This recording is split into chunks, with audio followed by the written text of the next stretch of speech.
Hello everyone, welcome to Studygram channel. My topic is celestial bodies. Okay, आज हम लोग celestial bodies के बारे में जानेंगे. तो रीडिंग करते हैं. When we look at the sky, we see a hug space. Broadly speaking, this is the universe.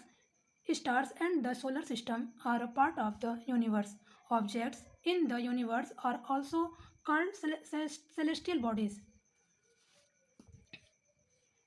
Celestial bodies क्या होता है? जब हम आकाश की ओर देखते हैं और एक विशाल स्थान दिखाई देता है तो मोटे तौर पर हम ये कहते हैं कि यह ब्रह्मांड है. तारे और सौरमंडल ब्रह्मांड का एक हिस्सा होता है और ब्रह्मांड में मौजूद वस्तुओं को खगोलीय पिंड भी कहा जाता है.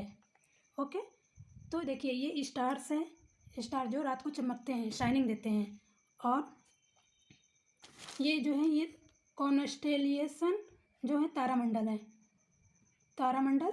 अब हम स्टार्स के बारे में जानेंगे. A star is a huge ball of hot glowing gases. It gives heat and light. At night we can see them twinkling.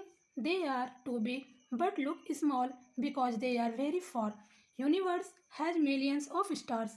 The pole stars is the brightest star found in the north direction. Group of the stars from a galaxy.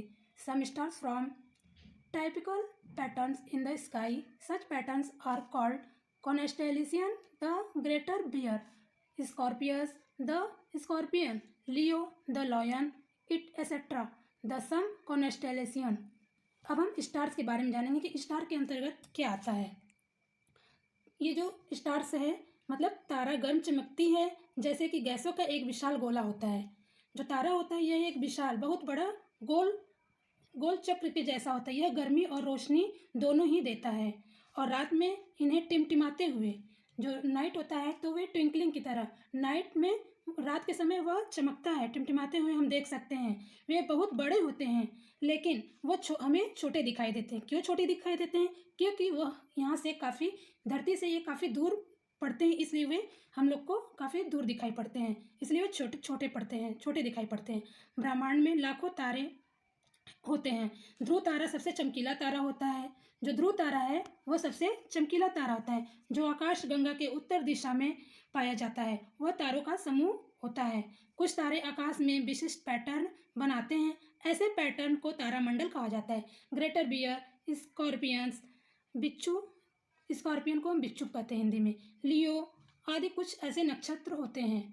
Okay, the solar system के बारे में हम जानेंगे. There are many celestial bodies in the solar system. The sun is the primary body and the planets are the secondary bodies. The sun is a medium size star. It has all the characteristics of a star. It looks big because it is much nearer than other stars. There are 8 planets. They are Mercury, Venus, Earth, Mars, Jupiter, Saturn, Uranus, and Neptune. Besides these planets, we have Pluto, which is called dwarf planet. Planets have their own natural satellites. For instance, Moon is the natural satellites of Earth. ठीक, तो हम लोग solar system के बारे में हम लोग जानते हैं कि सोलर सिस्टम क्या होता है. सोलर सिस्टम जो होता है वह सौर मंडल के रूप में हम लोग जानते हैं. सौर मंडल क्या होता है? सौर मंडल में अनेक प्रकार के खगोलीय पिंड होते हैं जो हमें सूर्य की प्राथमिकता दिलाते हैं और यह एक पिंड होता है और वह गौड़ पिंड होता है. सूर्य एक मध्यम आकार का तारा होता है. इसमें एक तारे का सभी खूबियाँ मौजूद होती हैं. यह बड़ा दिखाई देता है क्योंकि यह अन्य तारों की तुलना में बहुत ही करीब होता है. 8 ग्रह होते हैं जो कि मर्सरी को हम हिंदी में बुध बोलते हैं और वेनस को शुक्र बोलते हैं, अर्थ को पृथ्वी बोलते हैं, मार्स को मंगल बोलते हैं, जुपिटर को बृहस्पति बोलते हैं, सटर्न को शनि बोलते हैं, यूरेनस को यूरेनस ही बोलते हैं, एंड नेपच्यून और लास्ट है नेपच्यून.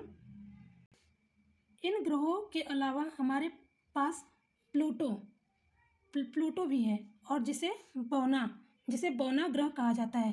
ग्रहों के अपने प्राकृतिक उपग्रह होते हैं. उदाहरण के लिए उदाहरण के लिए for instance moon in the natural satellite of their. हम उदाहरण के लिए चंद्रमा पृथ्वी का प्राकृतिक उपग्रह है। जो चंद्रमा है वह पृथ्वी का प्राकृतिक उपग्रह है। Movement of the planets, movements of the planets. अब प्लैनेट्स जो है वह कैसे मूवमेंट करता है, ठीक, मतलब कि यह ग्रहों की चाल होती है। प्लैनेट्स जो है यह, इसका हिंदी अर्थ होगा कि यह ग्रहों का चाल है। Every planet move around the sun and also move on its on axis and axis